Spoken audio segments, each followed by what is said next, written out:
And we're live.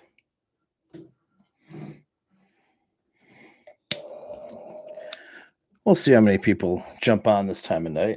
It's earlier, of course, if you're on the left coast. But if you're Eastern Standard Time, just like me, then you're going to be looking at about 11 o'clock right now, my time. Just finishing my day. It's been pretty good. If you're watching or hopping on, you could say something in the chat if you'd like. What's nice about the live videos is that you can ask questions, sometimes get things answered, depending on how complex, of course, the question is. So that can be pretty cool, right? But anyways, I'm Paul, Apex Mindset. A little Mindset Monday here going for you. And the topic is going to be on how maybe you're the problem. All right. Chances are you are the problem. Or at least chances are the thing that is been a major issue or whatever that you're dealing with, or the bad thing that happened to you is something that you need to fix within yourself in order to get rid of that problem. Oftentimes, not all the time, right? But I do a lot of, yeah, exactly. What's up, man? Duke dirty work. I thought you were saying do the work. I was gonna say yes, do the work. Anyway, when will I hit the Don? I need to get a Don DeMarco button, bro. I need you. I'll hire you, and I'll just bring you in with a button, and you can hit it. Based as F. That's what this is. But anyway,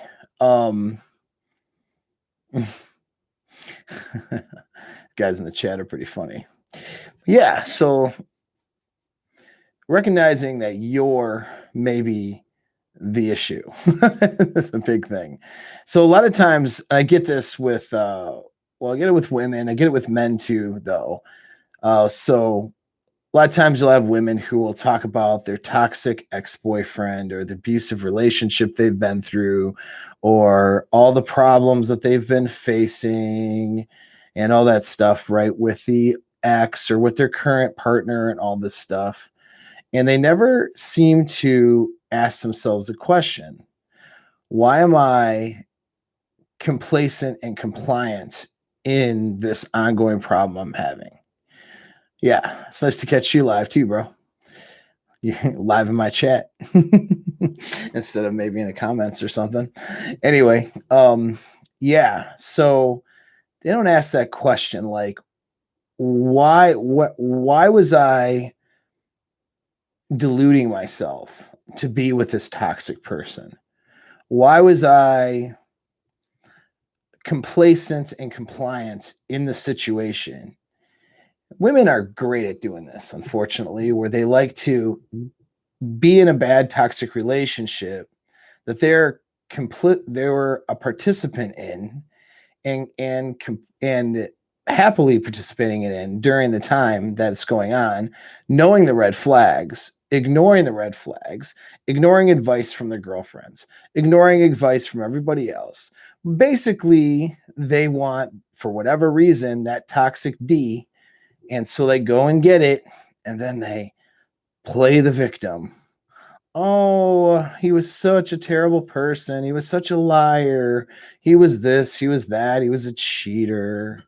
Was he all those things? You knew he was all those things. You knew that most likely he was all those things. And you did it anyway because you just had to throw garbage into your vagina. Like, had to do it. And then they turn around and cry about it, or play the victim or whatever. And if they would just realize that they're the actual problem, like, nobody said spread your legs for this person. You did that all by yourself. In fact, you orchestrated that. You orchestrated this scenario so you could do that. And then you wanted to turn around and complain and talk about, gosh, how come there's no good men out there, right? How come men always do blank to me? Why are men so terrible where they do this, that, the other to women, like just like my terrible ex? And they never seem to ask themselves, why do I keep spreading my legs for these people? Now, we can talk trash about women all we want, but a lot of you guys do that stuff too, right? Do the same thing, talking about women ain't this and that, right? Talking about girls who cheated, girls who did this, girls who did that to you, girls who do all these terrible things. And there's a lot of women that do terrible things, just like there's a lot of men that do terrible things, right? And you'll go through all the horror stories, get on the forums, get in chats, talk about, all the problems that you've had with women or your ex, the toxic BPD girl, the toxic narcissist, all that stuff, right? But you're not, a lot of you guys, when you share that information, you're not sharing the important part. The important part is, why were you in it? Why did you put yourself in that situation where this person could hurt you in the first place? Why did you stick your D in crazy? And then after you did that and knew and started learning about her crazy, why did you keep doing it? And more importantly, it's not so much where you're sticking your body parts, but it's what you're doing along with that and allowing her to have control over your emotions, over your resources, over your behaviors, right? And then having these toxic breakups and toxic scenarios and putting yourself through all that, right? And then turning around and saying, well, women are terrible in the sexual marketplace in 2021, right? Listen, there's lots of women out there where you're choosing to put your body parts into the ones that are toxic, and you're choosing to have relationships with those people is the point. It's not even just, again, the sex, it's the relationship part. You're choosing to go down that pathway. And so a lot of guys will be critical on women, and they should be critical on women, quite frankly. This doesn't absolve women from their bad, shitty behavior and how they spread their legs for D-bags like it is their career choice, and guys will talk about that and be annoyed with that and annoyed at women who would be good prospects, but who do that all the time and then complain and complain and cry about it. And also, what's even better is when they complain that other guys don't want anything to do with them because they've been spreading them for D-bags for the last decade or so, right? And now all of a sudden, guys don't want anything to do with them, and then they're wondering, well, why is that? Men are all terrible, right? That must be why men are so terrible. No, it's just that you treated yourself like trash, and therefore a guy doesn't want somebody else's leftover trash. I mean, that's why, right?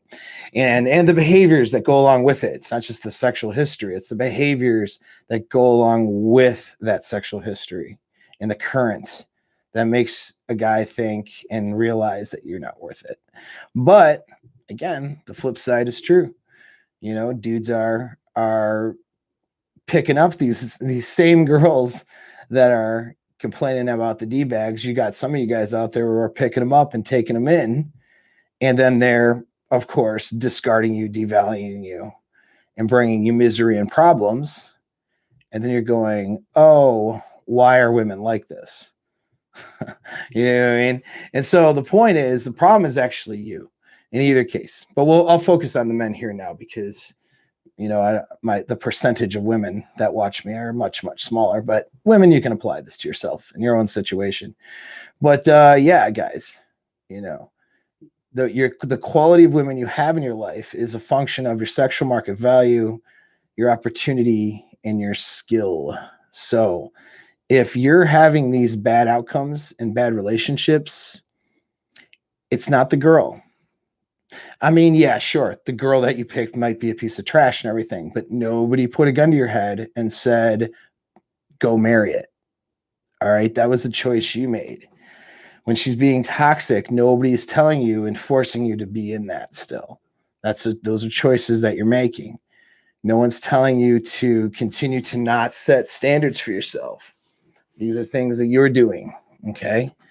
This is what you're doing on your own, all by yourself, All right. And maybe you're lacking skill in vetting these women and picking better ones.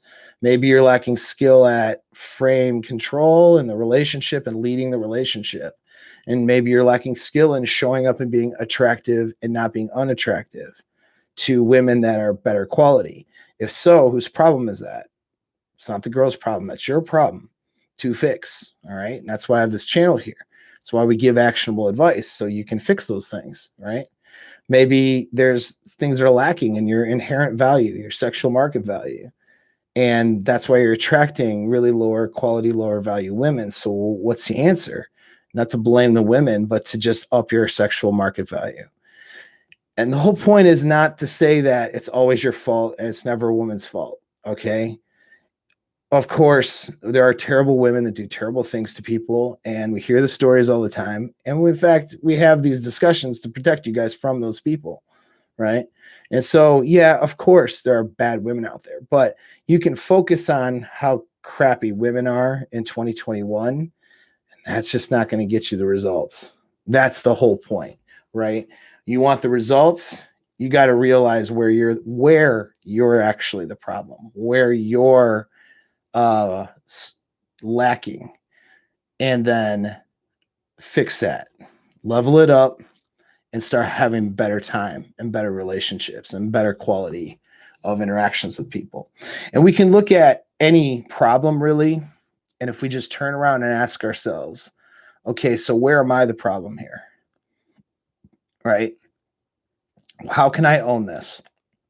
How can I figure out where my deficiencies are, fix those, focus on those so that I can move forward and do better and not have the same problem, right? You get screwed over by an employer, let's say, or you're dealing with toxic work environment. What can you do to fix that? Right? What mistakes did you make to get in that circumstance in the first place? You're in debt, you got some money problems. What can you do to fix it? How can you transform that? When you take the ownership for it rather than playing the victim is what it boils down to, and pointing to everybody else and wondering, you know, talking about everybody else and how they screwed up somehow or how they're somehow the problem. Well, I don't know. Yeah, that's just not going to help you, is the whole thing. It's not to say that some of you guys aren't victimized by things that happen out there. It's not to say that some of you men are not treated like crap in your circles or by women in your life, or that some of you guys haven't, you've been told lies and you executed a strategy based on those lies, and it got you divorced, it got you zeroed out, it got you, with kids from other dads, it got you all kinds of problems, right? And I get that. And I'm not pointing fingers at you and telling you you're terrible and that's why. But what I'm saying is, though, you can only linger in that woe is me, this happened to me and I'm really upset thing. And this injustice happened. You can only linger in that for so long, and it's just not going to help you anymore. The faster you can get to identifying where your deficiencies are and fixing them, the better things will be for you.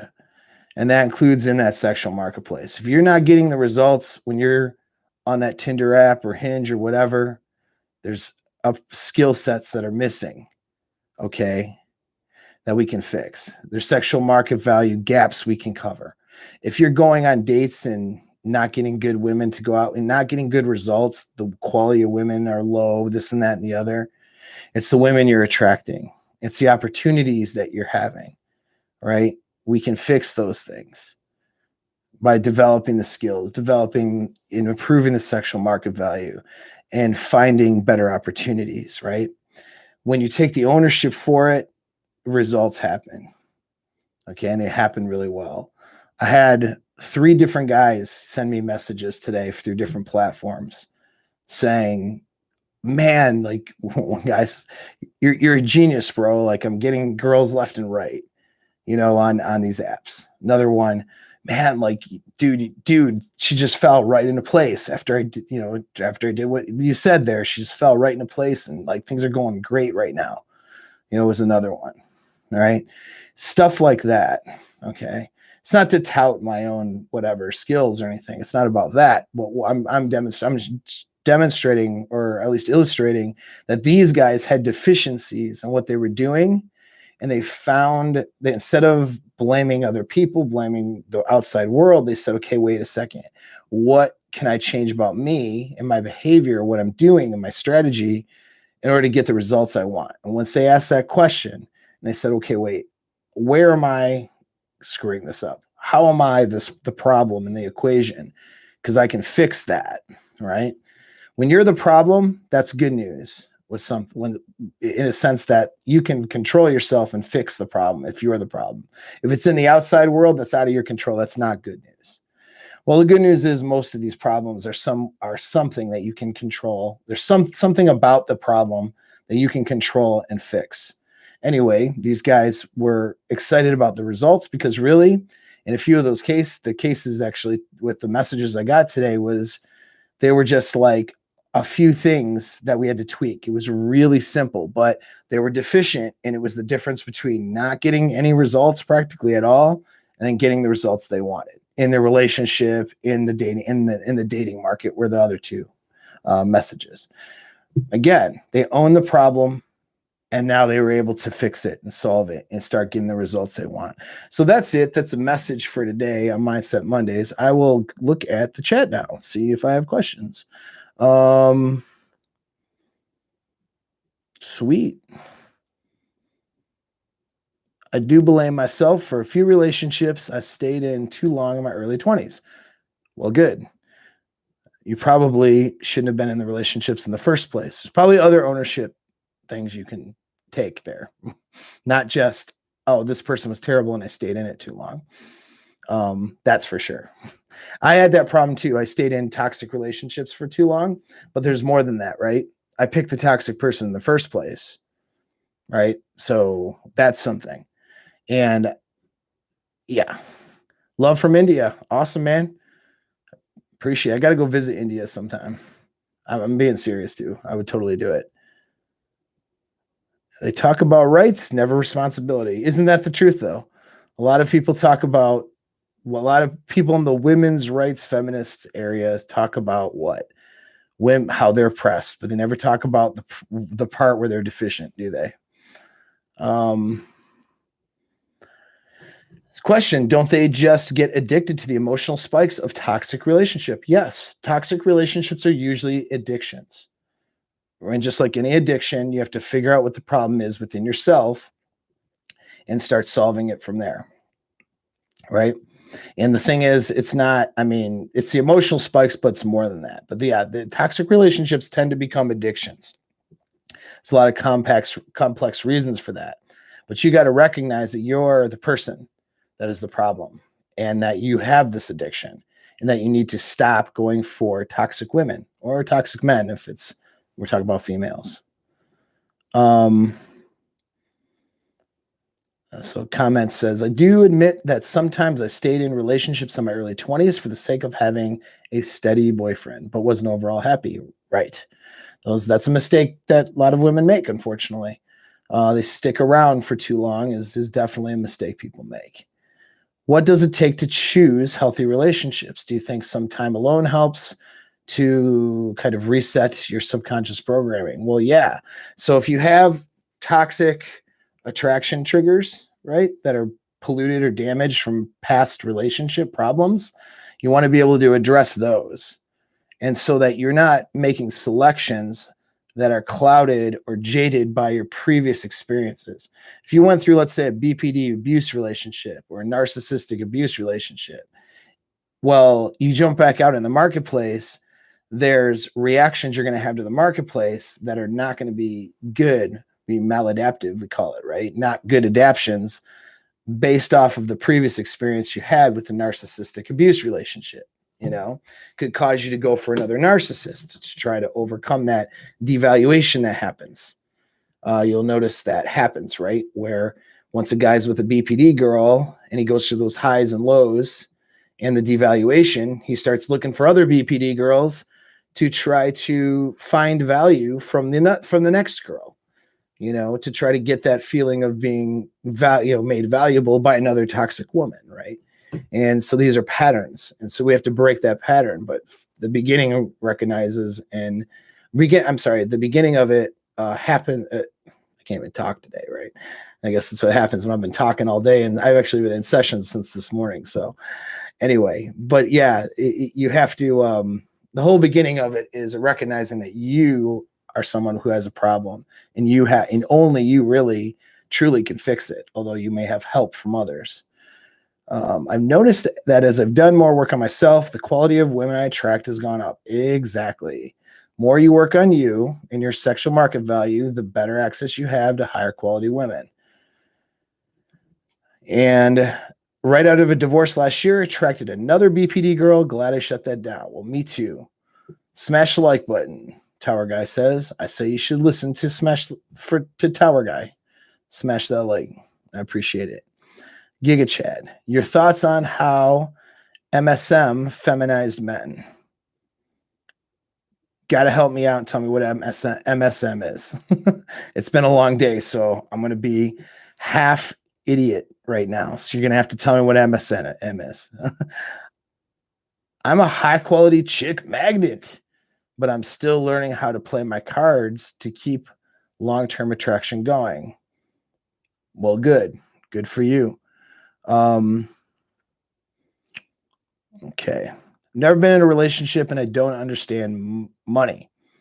Okay. Not in shape and deeply depressed. What should I do to begin changing? Well, that's a lot. That's a lot of things. You really could start anywhere at this point, right? Well, start binge watching some things and getting some knowledge. Pick up Rich's book, Unplugged Alpha. That's a good starting point as to actioning some things to making your life better. All right. You know what? I'm going to announce this now. I might as well. So I'm developing a frame course, right? I'm probably going to call it something like Apex Attraction. But no, you guys who are in the know that means frame. Okay. Got to name it something that makes sense to people who are not in the know, if that makes any sense to you. But got that course. I'm in development. Again, I'm doing this to standard, which is a high standard, not to time. I expect to have it done by the end of the month. And I'm actually filming it now and got the first couple modules filmed and editing those. That said, though, yeah, like I want to make sure that the material is jam-packed and thorough. With that, though, I'm doing a mini course and I want to have that out just in a week or two. The reason why I'm mentioning this is because this guy's like, what should I do to begin changing? So some of the stuff to begin changes happened actually up here. And they can happen through just actioning things, and then your mind starts, changing with that action. But if you're so far behind the 8 ball that you haven't been actioning a lot of things to do better, I mean, there's a resistance or aversions you have. Not only that, of course, there's barriers people run into when they're trying to execute change. And what I noticed is guys are doing consultations with me, and a lot of times in that first consultation, I'm having to give some of the same assignments or the same foundational material in those first consults. And I know that after the frame course drops, my rates got to go up. It has to. So that's going to price some people out of being in consults with me, unfortunately, but I won't have the time is the problem. It's a time issue, right? And so I want access to things that guys could do, use to better themselves. With the things I'm teaching and helping people with, but without having necessarily to pay for the consults that they might not be able to afford. You know what I mean? And so that's kind of what I was looking at. Well, anyways, there's a bunch of mindset, mental conditioning exercises and activities and stuff that you can do to put your mind in the right direction to get you more in that alpha mindset and to get you more in that, we'll say driven success, sort of driven mindset. And that's with women, that's with occupation, that's with every aspect of your life, right? You got to get this right up here at some point, usually first. And so having an alpha framework inside your head, having strong inner game is kind of paramount in executing these things at the highest level. And so instead of guys having to do that consult with me and then get this material, I'd rather a guy takes this mini course and gets some material that way, starts practicing the mental conditioning exercises that suit their scenario, and then book a consult with me, because now we have higher level of problems we can solve, right? Hey, I've been doing that exercise. I've been doing that morning routine. I've been doing that problem solving technique, and I've gotten improvements, but here's where I'm stuck and here's the situation I'm in. And then we start solving some stuff. And then I can start doing things like hypnotherapy or EMDR modalities or some guided conditioning work and sort of tweaking what's going on. You know what I mean? That's the higher problems, the better you guys are at what you're doing, the better problems I can solve for you and help you solve. You know what I mean? And so anyway, so we're going to be doing a mini course, and it's going to be probably like something you just like purchase and have. It'll be simple, and it'll cover all of the basics in terms of mental conditioning exercises that I have guys doing that work really well, that help you get your center, your focus, your alpha identity, helps you find that identity, find your purpose. So many guys are like, dude, well, I can't find my purpose. I'm not sure what my purpose is. Like, I'm not sure what to do. I'm not sure where to start. Okay, I know I need to chase excellence, but I don't know what I need to start with. Right. And I don't know how to problem solve this, how to chunk this down. And so this little mini course is going to help with that. It's going to be a low price point too, compared to the other courses out there anyway. It's really just to help you guys, so that's going to come out, and I got to go to Miami this weekend. So hopefully I can get that filmed like this week. I'm working on the outline right now. It'll be a video for a couple hours, PDF to accompany it, because just like kind of outlining all the exercises, and then you guys can hopefully have it posted up and available for sale by the end of next week. That's my goal. We'll see if I meet my goal or if I have to bump it out another week or so. But anyway, so that's a first announcement. If you guys are on tonight hanging out with me before midnight, you're getting the first announcement of that, because dude, this stuff is so good at getting you aligned, getting you in that alpha state, getting you into your identity and your purpose like very quickly. And that's the whole thing. And I mean, instead of just me repeating the same, I find myself repeating the same exercises and techniques that I give for homework, is what it boils down to, over and over again, especially in those first 1 or 2 sessions. I can give it to, I'm just like, hey, wait, I can give this homework out and give this to people in a course format, and then they could, at a lower price point than spending an hour with me, can start working this stuff and start making improvements. Because a lot of guys don't have they're not going to be able to pay for my time like that. It's a money issue, really. And I understand that. I'm sympathetic to it. So they can at least start here, right? Maybe then in 3 to 6 months, when they have higher level problems to solve and they've made some improvements, then they can schedule that session with me when the money makes sense to them and all that. So some of it's for money. Some of it is just to provide more value for you guys who are, my clients and who are been watching my stuff, just want to be able to provide that value. If I find a way I can provide more value to you guys efficiently, that will have the biggest amount of impact at the lowest amount of sort of cost and all those things, that's what I'm going to do. So stay tuned. I got a course, because that came about because this guy asked, how do I start changing some things? Because he's got so many things damn wrong, it sounds like. Stay tuned. Buy this thing in a couple weeks. It's not going to be super expensive. So I'm not going to say a price because I haven't figured it out yet, but it's not going to be some $800 course. Put it like that. It's going to be, a couple hour course with impacting material in it. And then you can start with that. Start with that and start with Rich's Unplugged Alpha books. That's just a nice little framework.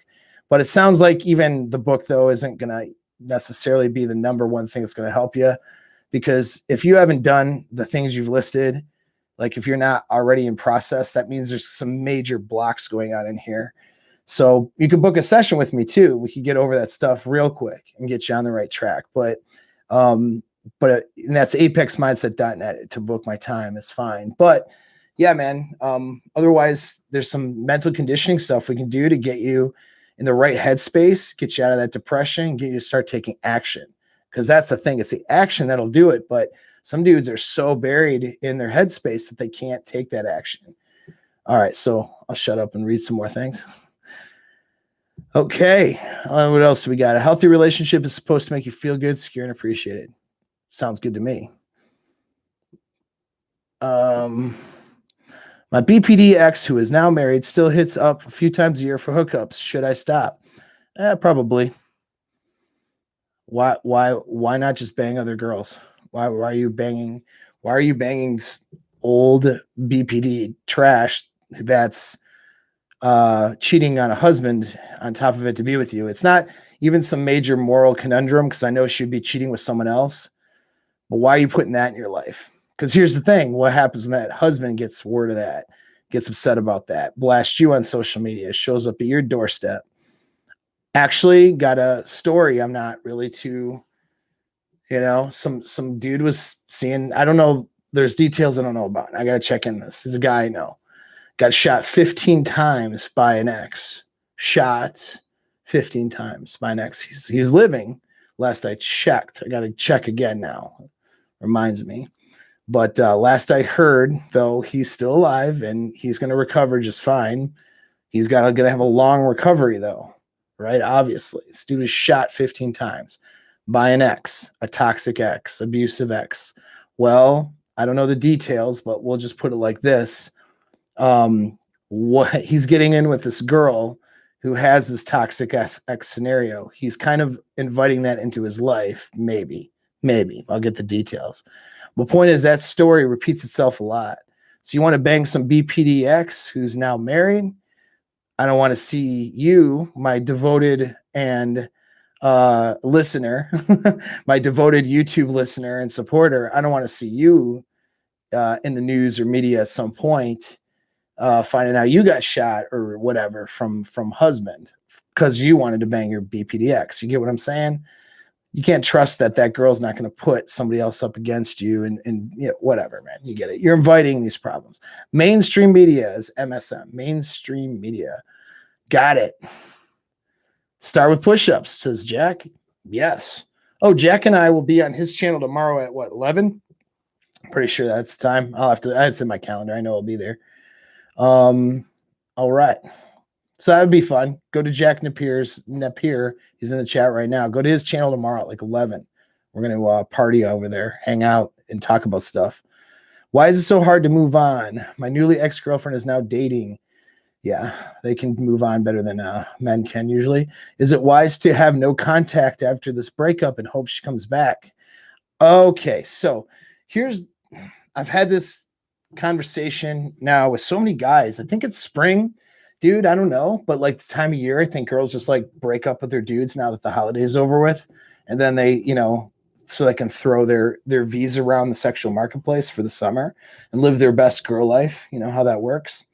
And so a lot of dudes are getting broken up with after holidays, and so within the last few months, there's been a lot of breakups, and guys are asking this question: how do I get the ex back? Right?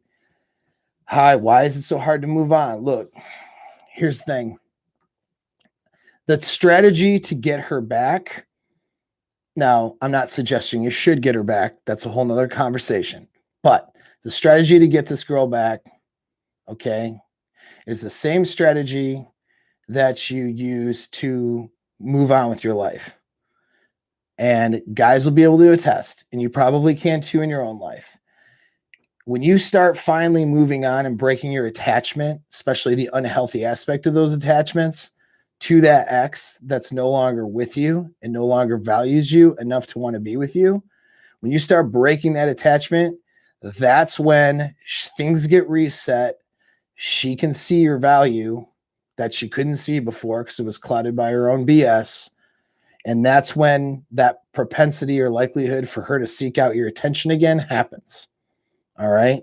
When you stop paying attention to her and start paying attention to making yourself better from the experience so that you will have better moving forward and start breaking that attachment to her, that's when she's most likely to turn around and come back to you. Not anytime sooner than that. And certainly trying to keep up some sort of contact and all that stuff isn't going to work. I just did a video, man, on this not too long ago. Just go back in the history, the video history there. It's why you're probably not going to get her back or something like that. Okay, people liked it a lot. I'm going through the cycle of a breakup from her perspective.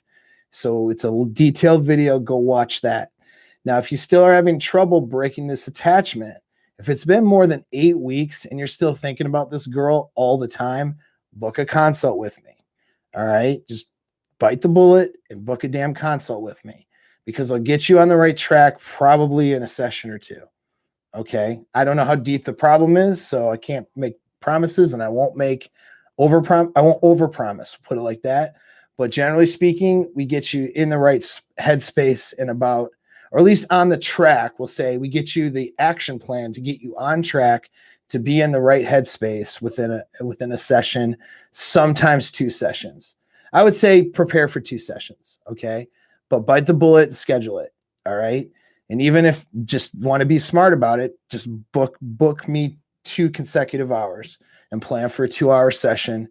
Tell me it's about the X and breaking unhealthy attachments, all right? And we'll dive into it and you'll walk out of there better than when you started, and you'll have a bunch of homework so that in very short amount of time you can break that unhealthy attachment. And if you want this chick back still after the unhealthy attachment is broken, is over with, and you found yourself again and you have your alpha frame back, or maybe you just found it and you never had it before, when you're that place, then you can make more of an informed decision as to whether it's worth your while to allow her back into your life or not. But right now, with an unhealthy attachment, the only thing I can guarantee is it isn't going to work out. All right. So you want things to work out for you much better. You got to break that. All right. And if it's been 8 weeks and you haven't broken it yet, you haven't broken it on your own, get some help. All right. Shoot me an email or get on apexmindset.net and schedule it. We'll sort you out. Okay. All right.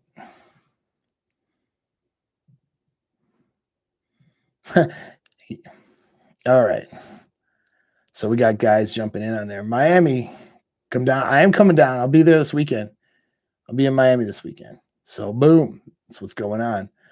If you're in Miami, let me know. I got a list of people I got to meet up with though, so can't make promises. But if we're all going to go someplace cool, then I'll let you know. All right, true, you're right. Sweet. I'm laughing at some of these. I love you, no homo. Thanks.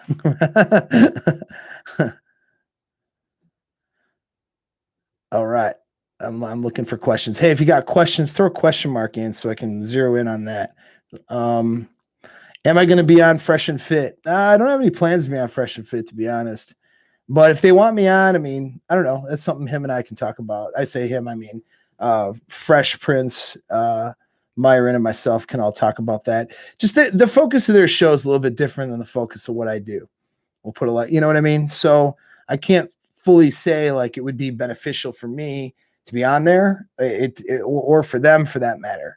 It depends, I guess, on what they're trying to do. But I mean, nothing against their podcast. I find it very entertaining, and maybe I'll get out. But I wasn't going out. I wasn't going to Miami to get on their show, if that's what you're asking. That wasn't the goal. So if it happens, it's because I decided it was the right decision and they decided it worked for them. But if it doesn't happen, then it's okay. And, hasn't even been really discussions about it. See there.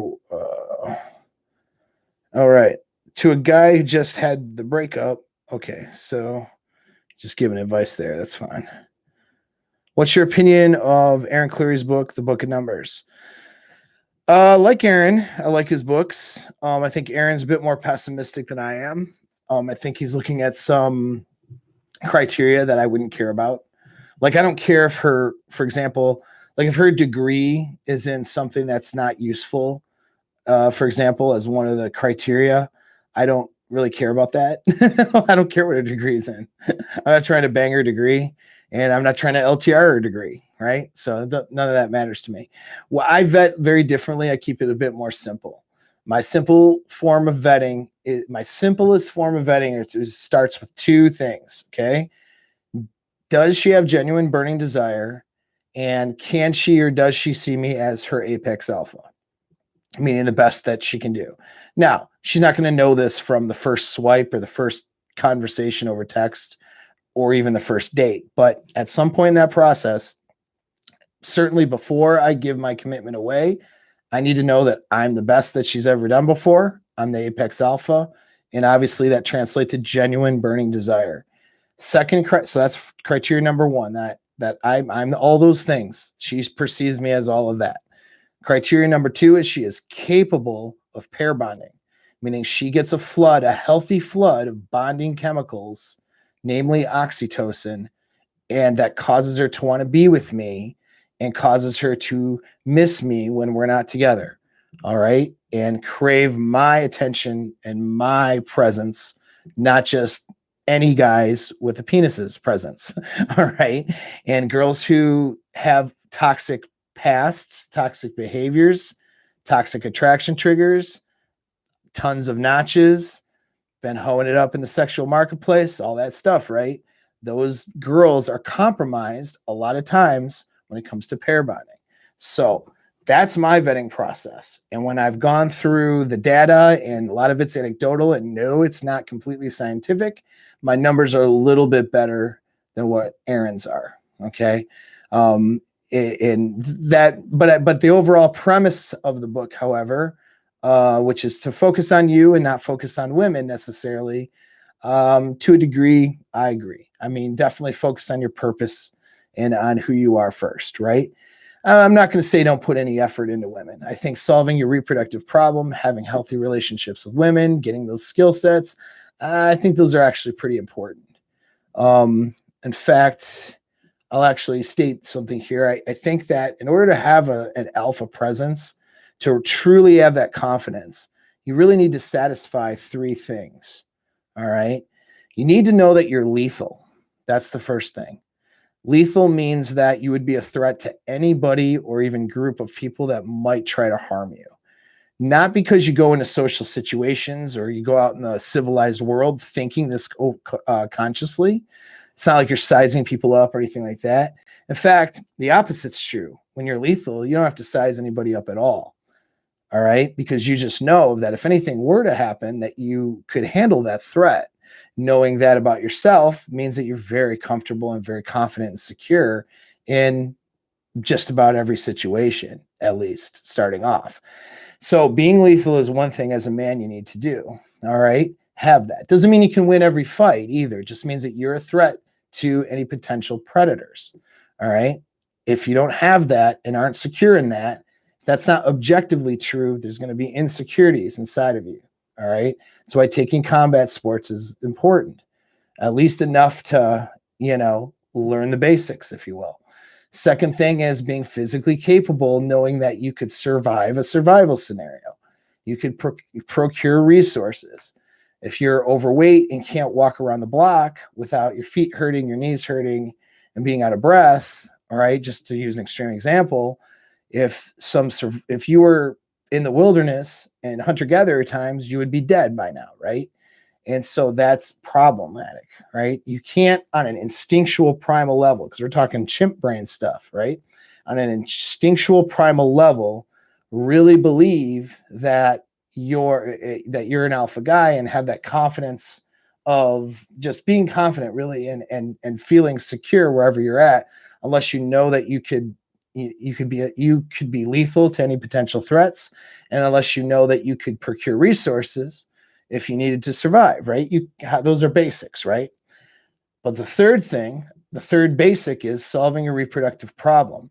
As human beings, we have a desire to reproduce, an innate, ingrained monkey brain desire to reproduce. So you need to know with confidence that you could procreate, you could get sex if you wanted to. That doesn't mean you're chasing after women. That doesn't mean you need to spin 5 plates a week in order to validate yourself. But it means that you just need to know that you could go out there and solve that. So to say, well, don't focus on women is true, but you need to at least be able to solve the reproductive problem, because guys who can't solve that problem have deep-seated insecurities, instabilities, and problems psychologically, mentally. Okay, because it's instinctual. It's an instinctual drive, and so you have to resolve that. You have to resolve that. Again, doesn't mean chasing women, but it means having those skill sets, knowing you could. If you're single, if you're a bachelor, you're in monk mode by choice, great. If you're out of doing that by necessity, you're going to have deep-seated issues, I think. At least that's what I've noticed, or at least you're gonna have to overcome some things. All right. And so that's my only thing about that stuff, about the not focusing on women part. Yeah, I get it. Focus on you, be on your mental point of origin. But for you to be really secure, though, you have to know you can solve that reproductive problem, or else, you're going to be facing deficiencies that you'll constantly have to fight against. You'll constantly be dealing with those things on an internal level. All right. I just started going to the gym. Anything you'd want to tell me before I start? Yeah, man, just get there. Just get there, show up. That's it. Show up, get on a program, start doing it. I mean, that's the only thing I'm going to really tell you to start off with. Find out what the goal is, and but mainly it's getting there. Just getting there and developing the habit and the pattern of moving your body and working out. That's the main thing. Once you've developed that pattern, now you can dial into obvious better goals. But it does you no good to sit there and focus on this drawn out program or whatever if you can't even make yourself get to the gym, right? So get there. It's my first. Get there. That's the start. All right. Hey, Paul, 25, black from Alberta. All right. 8 years out of high school. Failure to launch with a stutter. I'd like to book a session.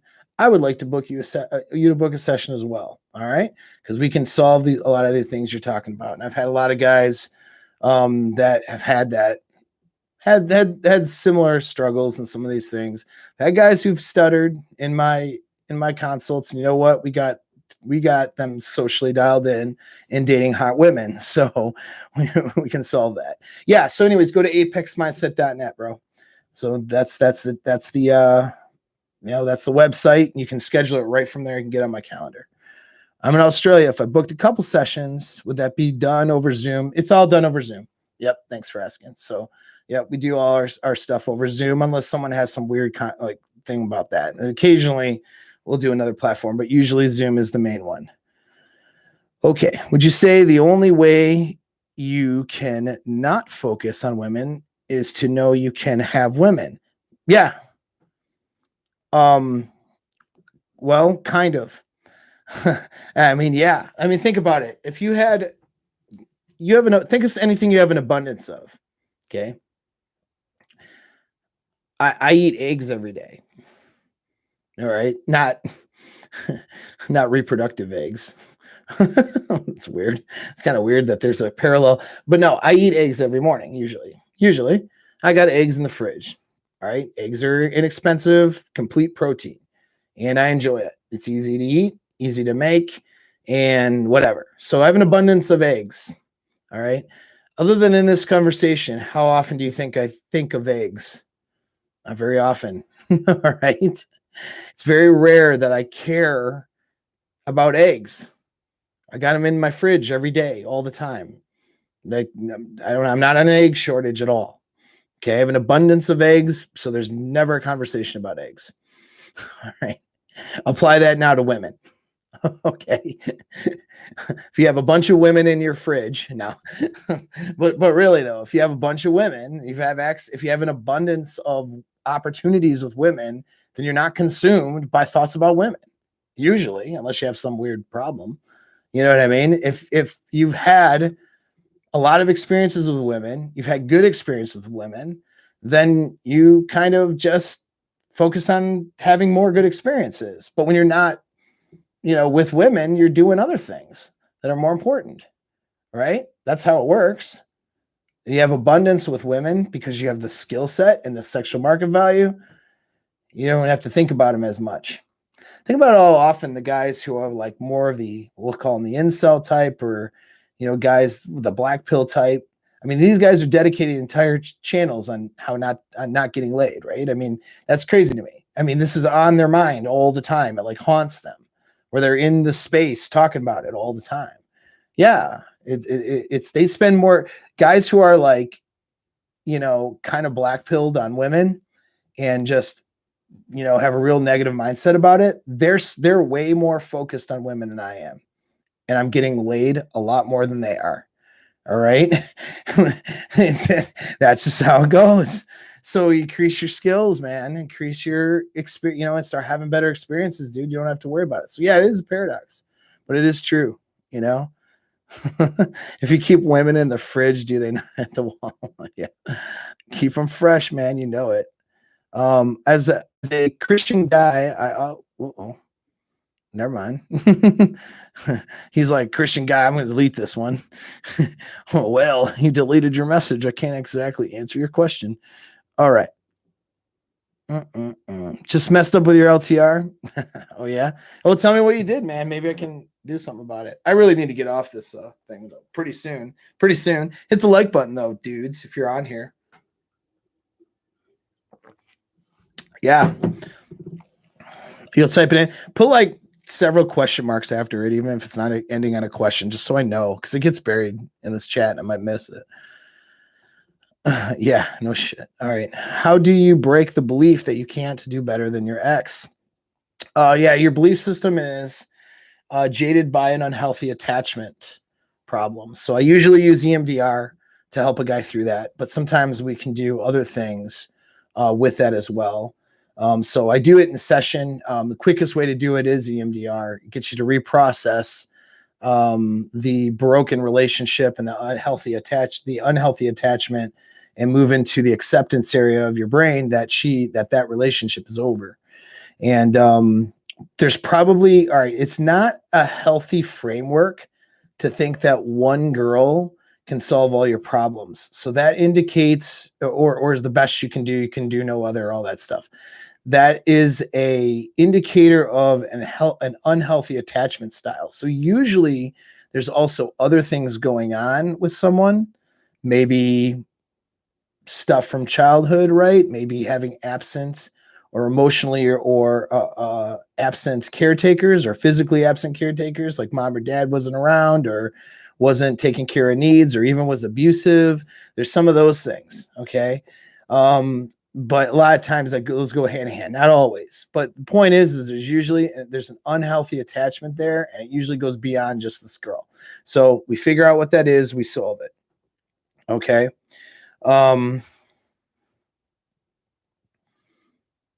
It posted before I finished out. It did. All right. I don't know. I inadvertently watched Black. It's a dark corner of the internet. No man should ever want to get into. Yeah, really. Watch what you consume, guys, because some of the stuff is crap, Thanks, Jonathan. Jonathan says, if you haven't used EMDR, I'd highly recommend giving it a shot with Paul. Yeah. It's very powerful. I'm not trying to oversell or anything, but for the right circumstance, particularly right set of problems, it's a very powerful tool in the toolbox. All right. I'm an 18-year-old girl. What advice would you give me? You don't have any time. That's my advice to you. I know you're 18 and you think you have all the time in the world. And if you're hot, you're getting a ton of sexual attention. That's great. Okay. Nothing wrong with that. But the biggest lie that the world is going to tell you is that you have time. In other words, you can dick around and do whatever you want and suck up all that attention and not have to work on yourself. And then you're going to turn around and magically wave a wand, and all of your dreams are going to come true in the relationship that you would want to have when you're 28, 29 years old or something. And then you'll run off into the sunset with super stud and have all his babies and have this amazing life. Yeah, it doesn't work that way. And the reason why it doesn't work that way is because, not saying you, but the message to young girls is that, you don't have to work on stuff, that you can just go have fun, have these experiences, and then settle down. No, you have to actually work on you. You have to work on things. Only 4% of relationships after the 8-year mark are considered completely in bliss and happiness. 13% are considered happy, but there might be one category that's sort of lacking, or maybe but they're generally considered happy. After that, after that 8-year mark, the rest are considered not happy. Okay. So you got 13% of relationships right now, according to a recent study. That's a pretty good one with a solid test sample that states that are happy relationships after the 8-year mark. So if you want, so we're talking about relationships on this channel here a lot. If you want a long-term relationship that's happy, you want to have great experiences with a guy that is awesome and all that stuff and whatever, have a great life with somebody, you got to work on the skill sets now that you're young. That means not chasing dick around, okay?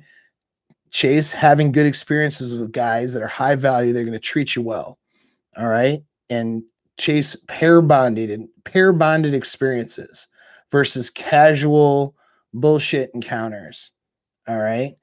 And that's what you need to do. And you need to chase those pair bonded experiences with good dudes that aren't going to, whatever, treat you like crap and all that.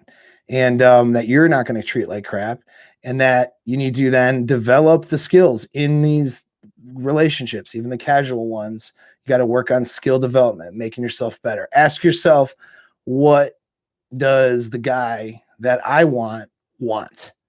What qualities do I need to bring to the table in order to have the type of a guy I want, and then start working towards that.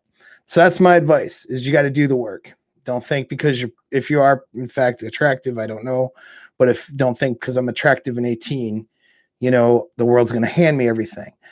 People are going to treat you like that, and start treating you like that. And then you're going to notice by the time you're in your late 20s, all that shit goes away.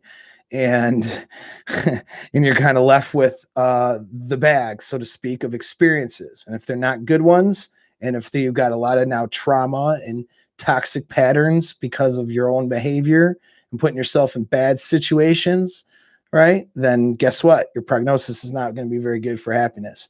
So that's my advice. My advice said, in general, to any 18-year-old girl, is you don't have time. You need to work on yourself now. And don't listen to all of the losers that are telling you how hot you are, how amazing you are. You're not amazing. Actually, you have very little to offer the world right now. All right. No offense. That's just the facts, because you're not old enough and experienced enough to have much to offer. So work on yourself, work on those things. All right. And that's it. That's even guys too. Work on work on you. Don't be entitled. Don't think you're entitled to having things, all right, that are amazing because, your parents told you were awesome for no reason. Anyway, is frame lost if you are the one who usually initiates sex in an LTR marriage? Dude, I don't know what is up with guys being so hung up on the initiation of sex. That's like a thing now. I don't even understand that. I just take sex when I want sex, which is all the time. So I'm having sex a lot. That's just what I do. I don't understand. It's just like this weird thing where guys think if girls aren't initiating enough and trying to get sex from him enough and initiating that she must not be attracted to him or not have the genuine desire. That's a weird concept. I mean, if you're an alpha dude and you lead the relationship, you're probably going to be initiating most of the time. And that's doesn't demonstrate, it's not an indicator that she doesn't desire you. Put it like that. All right. And Carrie says that's accurate. Thank you. I appreciate it. Thank you for listening. And thank you for asking, by the way, that question. It's a good one. And I wish you the best of all success. I really want you to do well. Yeah. So yeah, man, she's having good sex with you and she loves it and all that stuff. Don't worry, man. Like, it's just, she might not initiate, and that's okay. There's a lot of reasons why that. I need to probably do a whole separate video on that, because you're not the only one who's asked that. There's been a lot of dudes who've asked that question, and it's a weird, to me, it's just a weird thing to be caught up on, because it just was never anything I was caught up on. I have girls initiate sex. My girl initiates sex, tells me she wants it all the time. But I'm usually initiating the primary initiator though is me, and she's all very happy about it. Right. Like, so that's it. And that's been through most of the girls that I've had with me. So, okay, here's the question. As a Christian guy, I think this is the one you deleted before. As a Christian guy, I often feel sexually blocked up. had 5 girls in the last 3 months want to sleep with me, but I put the brakes on. Any suggestions how to work through that without totally giving up my belief system? Well, I think that you have to get some resolve on your belief system, what that means. All right. And in my opinion, now see, I'm not a religious leader or anything. Okay. The advice I give is evidence based and gets you to where you want your goals, whether with women, whether you're religious and you have a bunch of religious beliefs behind that, or whether you're not. Okay, so the advice I'm dispensing is science based, not faith based. All right, in other words, not particular to any one religion or belief system, or lack thereof. All right, it's up to you to decide what your belief system is and the framework that you want to keep and how you want to approach the marketplace, knowing what you know and knowing what's scientifically true, knowing the facts out there, but with your belief system. What I'm going to suggest from you is this: and I'm a theist too. I'm not an atheist guy. Okay, I'm a Christian guy, but I'm not wear that on my sleeve guy either. All right, I don't identify any longer with any particular church, though. I tend to do the Catholic thing when I go. But here's the problem: is I think that the churches are pretty broken right now when it comes to sexual dynamics, and that's saying just about all of them.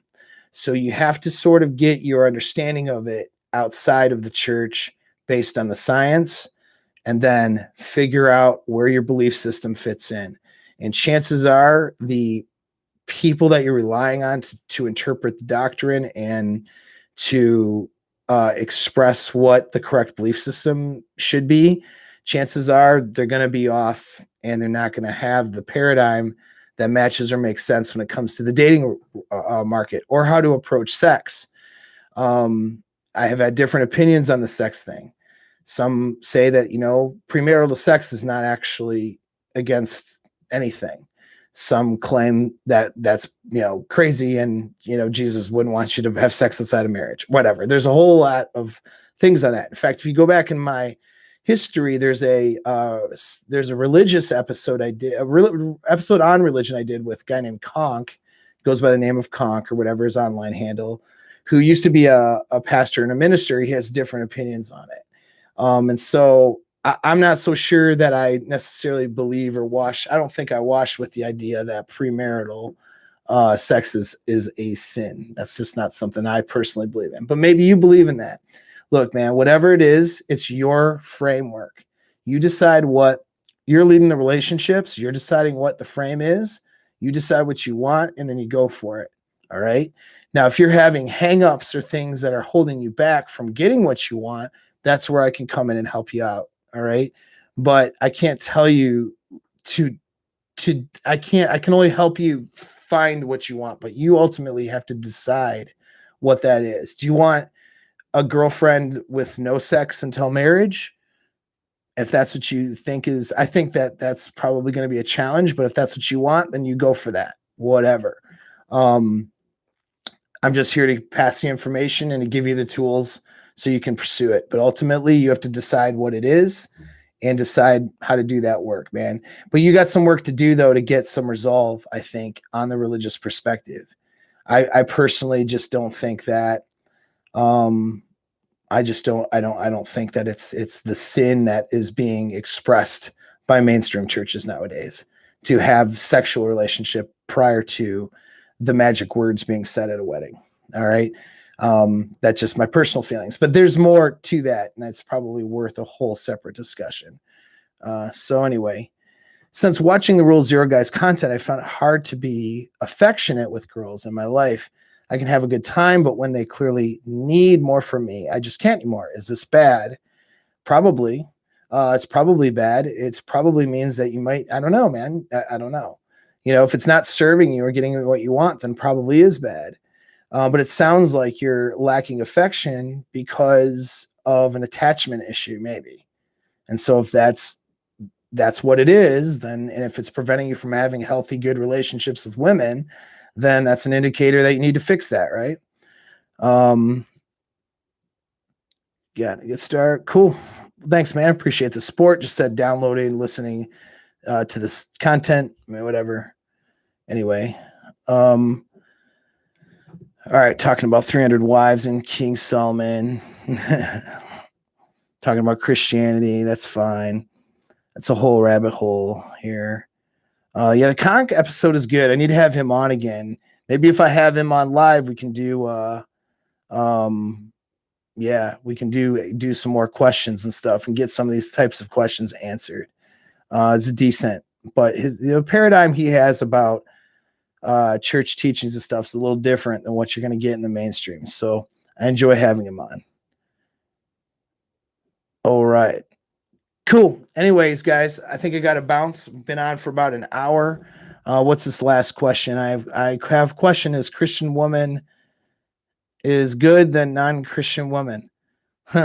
Watch from the Philippines. Love the Philippines, by the way.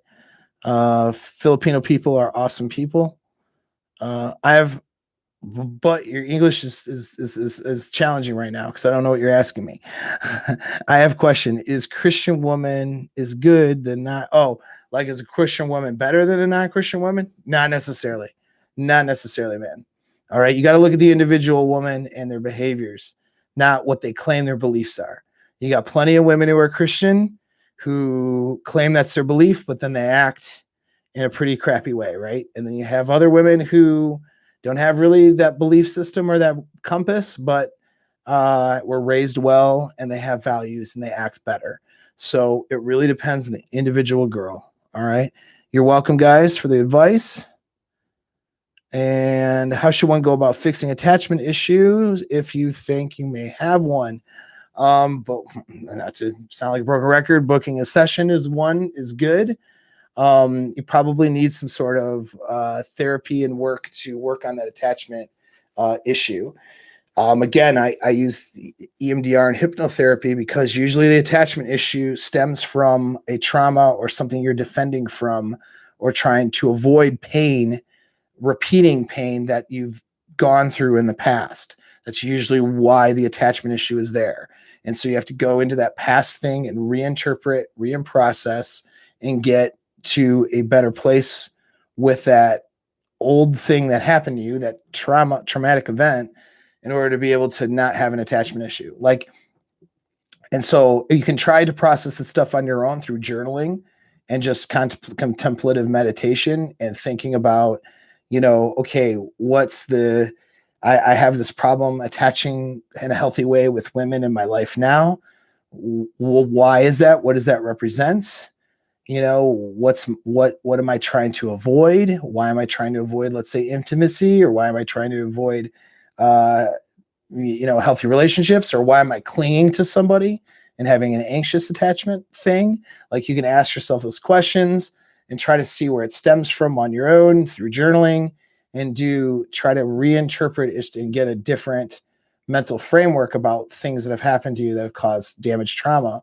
But I'll be honest with you, though, most people have trouble. That's a mixed bag of results trying to do it by yourself. All right. So you might need somebody, talk to somebody. That's why generally for attachment issues, I say book a session with me and let's get through it, because there's mental conditioning stuff that I need to do with somebody in order to get them to not have that negative connotation to those things that are happening in the present that's causing the attachment issue. That makes any sense. But hopefully that makes sense with you. Okay. Do I accept I don't. Okay. It's not how it works, unfortunately, because I'm doing it in the capacity of coaching and consulting. I'm not here to deal with like actual diagnosable mental conditions or disorders that would require me to have licenses in all the different countries and different states, which is not something that is going to be something I would be able to do necessarily, right? So nope, don't do that. The difference is, though, I'm not following a conventional therapy modality, which involves collecting your insurance money, listening to you talk for an hour, giving a few suggestions here or there, and then, seeing you weekly or biweekly and not helping you solve any problems. All right. The difference is when you book a session with me, we're problem and solving focused, we're solution focused, and we're results based. The idea for me when I work with my clients is to work myself out of a job with that client. In other words, get them self sufficient and on the pathway to getting their goals, getting what they want, and getting things turning out better in their life. Get them to that point as quickly, as efficiently, and effectively as possible. Where seeing me as more of an option rather than a necessity. All right. I have guys that see me because it's just better for them and it works for them. They don't mind paying the money. I have guys, though, who are limited in their budget and they're not going to be able to do that. And that's fine because we get them within a few sessions on that right track. And it's a few sessions in that with that in mind and with the right the right techniques and the right actions that we can take and the right plan, and you taking the action, doing the work both on your own and in session, that's going to get you to your goal a lot faster than just talking to somebody in a therapy session for an hour every other week because your insurance covers it. And I'm just saying there's a lot of very talented therapists and clinicians out there, but there's a lot of them that are lazy as hell and aren't going to help you. All right. And a lot of them are more academic rather than solution focused. And so that's the big difference. And that's my thing on therapy. I had the option to just be a therapist and go that direction. I chose not to because I don't think it's as effective. All right. So that's why I do what I do, man. All right. I just want it to be more effective for the people I'm working with. I want to see results and shit. I don't want to just sit here and mentally jerk off with people and take their insurance money. Anyway, cool. Well, I got to bounce though. All right. Thanks again, guys, for the support. Thanks for jamming that like button. I see all the likes. You guys are awesome. Subscribe, hit that notification bell. Sometimes YouTube unsubscribes or takes that notification bell out of there. Well, got to hit it again because when I go on live like this, you get the notification and, can ask questions, get some things answered for you. Maybe we can do that and dial in on your problem a little bit. So Jack Napier tomorrow. I'm going to see him tomorrow afternoon. We'll be on his channel at 11 o'clock Eastern Standard Time. So guys, tune into that. All right. I don't know what we're talking about yet. I'm sure he knows. I have no idea. I'll have to take a look. All right, guys. Awesome. Thanks again. Talk to you soon.